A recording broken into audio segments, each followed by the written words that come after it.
ଦେଖନ୍ତୁ ମାଲକାନଗିରି ଜିଲ୍ଲାରେ ଯେଉଁ ଖଣିଜ ସମ୍ପଦ ରହିଛି, ଜଳ ସମ୍ପଦ, ଖଣିଜ ସମ୍ପଦ ଓ ଜଙ୍ଗଲ ସମ୍ପଦ, ଏଗୁଡ଼ା ଦୀର୍ଘ ବର୍ଷ ଧରିକି ଲୁଟ୍ ହେଉଛି। ଆଉ ବିଦେଶୀ ମାନେ ଯେଉଁଟା ଆମର ପଡ଼ୋଶୀ ରାଜ୍ୟ ଆନ୍ଧ୍ର ଏବଂ ଅନ୍ୟାନ୍ୟ ରାଜ୍ୟ ରହିଲେ, ସେମାନେ ଇଲିଗାଲ ଆସିକରି ଅଫିସରଙ୍କୁ ହାତ କରିକି ଶାଗ ମାଛ ଦରରେ ସବୁ ଖଣିଜ ଜିନିଷ ଲୁଟ୍ କରୁଛନ୍ତି।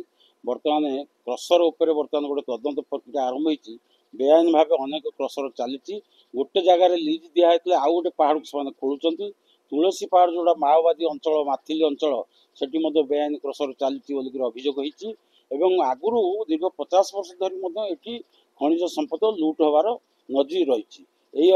ଏହା ଉପରେ ଆମ ଜିଲ୍ଲାର ପୂର୍ବତନ କଂଗ୍ରେସ ସଭାପତି ଗୋବିନ୍ଦ ପାତ୍ର, ବରିଷ୍ଠ ଆଇନଜୀବୀ ମଧ୍ୟ, ସିଏ ବର୍ତ୍ତମାନ କହିବେ ଏଇ ଯେଉଁ ଲୁଟ୍ ହେଉଛି ଆମ ଜିଲ୍ଲାରେ এটা କ'ଣ ପାଇଁ ହେଉଛି আর କ'ଣ ପ୍ରତିକାର ବ୍ୟବସ୍ଥା କରାଯାଇପାରୁ, ସରକାରଙ୍କ ପାଖରେ କ'ଣ ସେ ଦାବି ରଖିବେ? ଗୋବିନ୍ଦ ପାତ୍ର ମହୋଦୟ। देखु आपन जहाँ कहले सेटा भूल कथा नुह। दीर्घ दिन है जो क्रसर सब चलती मालकानगिरी जिले में, जो जगह क्रसर तांकर काम सरला परे अन्य गोटे पहाड़ को से चली जाऊँ, क्रसर काम चलुची। यहाँ आज कथा नुह, दीर्घ दिन कथा। क्योंकि यार आउ ता सहित यहाँ चलवर मुख्य कारण है स्थानीय तहसिलदार आमर माइनिंग अफिसर, जो मैंने तहसिलदार अच्छा, माइनिंग अफिसर अच्छा, से जो ये कार्यक्रम सब हो भितर सुसंपर्क थिबा जो आउ ये जो कॉन्ट्रैक्ट मान अच्छा से मालामाल कर तहसिलदार मान आमर जो माइनिंग अफिसर मालामाल कर से जगह आमर पुलिस हो कि फॉरेस्ट हो से नीरव दृष्टा चलुं। जदि एम नीरव होती बस रही मालकानगिरी जिलार खଣି खादान जहाँ सब अच्छी सब बाहर कॉन्ट्रैक्टर आसिक सब लुट कर नहीं जाए। तेणु बर्तमान समय आमको सतर्क होगा पड़ो। यही समय पुलिस वाला तो आरंभ करके आप फॉरेस्ट वाला कहतु, तहसिलदार कहतु कि माइनिंग अफिसर कहतु, जदि मालकानगिरी जिला को सुरक्षा देवा चाहते से समस्ते एकत्रित हो जो कंट्राबंद कार्यक्रम को बंद करा पड़ो। जो जगह सब क्रसर सब चलती तदारत करा पड़ो। से प्रकृत में परमिशन पाई कि ना कि परमिशन सीमा भितर अच्छा कि ना, ये सबू जिनस से तदारत करा पड़ो।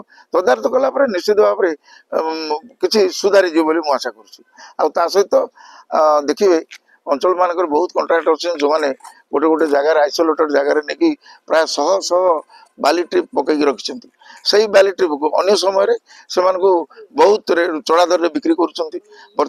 कम रेट्रे कि चढ़ा दर में बिक्री कर गोटे गोटे जगह प्राय आप देखिए 100-150 ट्रिप पड़ी। एटा तो निश्चित भाव में तहसिलदार काम से निश्चित भाव तदारत करता, माइनिंग अफिसर काम सी मत तदारत करता, किंतु एमान के तदारत करूना समस्ते बटी कलेक्शन व्यस्त अच्छा।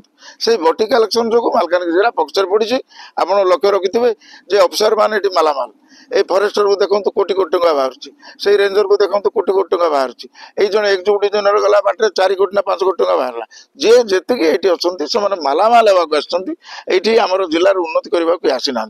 तेणु यहाँ को आखि आगे रखी आम समस्ते सचेतन हवा दरकार। मालकानगिरी जिलाबाजी सचेतन हवा दरकार। मोर अनुरोध यहाँ मालकानगिरी जिलाबाजी सचेतन हे ताले बाहर कंट्राक्टर कि ऑफिसर एम राज मालकानगिरी चलो ना। तेणु आगुरी आम सतर्क हवा आवश्यकता रही। देखु आमर आगुरी मुझी 83-82 मसीह खनि विभाग तरफ मालकानगिरी जिलाटा जाक गोटे सर्वेक्षण करा कौ जगार कौ टाइप माने खनिज संपद अच्छी, पत्थर कौटी अच्छी, सुना कौटी अच्छी, नीला कौटी अच्छी, कौटी हार्ड ग्रानाइट अच्छी, कौटी मार्बल अच्छी। एबे भी आमर जो चून पत्थर खनि पड़ियार अच्छी जोटा कि बर्तमान नहीं जाइए आम डालमिया कंपानी कहीं से नहीं गले लीज नहीं गले करूँ यहाँ से एस्टाब्लीश करूँ लोक सब थैथान करूँ किसी कम हो नहीं। रेल लाइन 10 थर नड़िया पिटिले रेल लाइन होनी।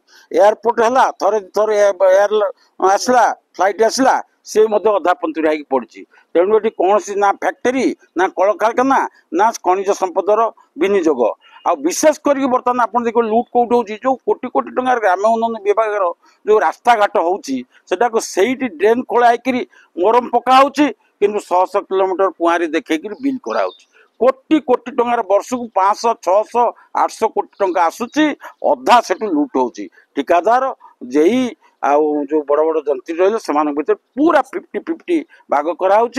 जलका भली एथर दुर्बल राजनीति नेता मान दुर्बल शासन आ प्रशासन तो जानते प्रशासनिक व्यवस्था से कागज पत्र भल तो से भल आम आशा करूँ नुआ जिलापाल ठारू एसपी ठारू जे जिले में खनिज गंजेई सेमती हजार हजार कोटी टकर गंजेई दैनंदिन चालाण हो तेणु ये किसी प्रतिकार होनी कि लोकंर विकास होनी तेणु आम जमी कहले वरिष्ठ आईनजीवी आ पूर्वतन सभापति तापर से आंदोलन करेंगे आगुरी कहते तेणु आम ये रखुचु आज आलोचना को सर्वशक्ति न्यूज मालकानगिरी।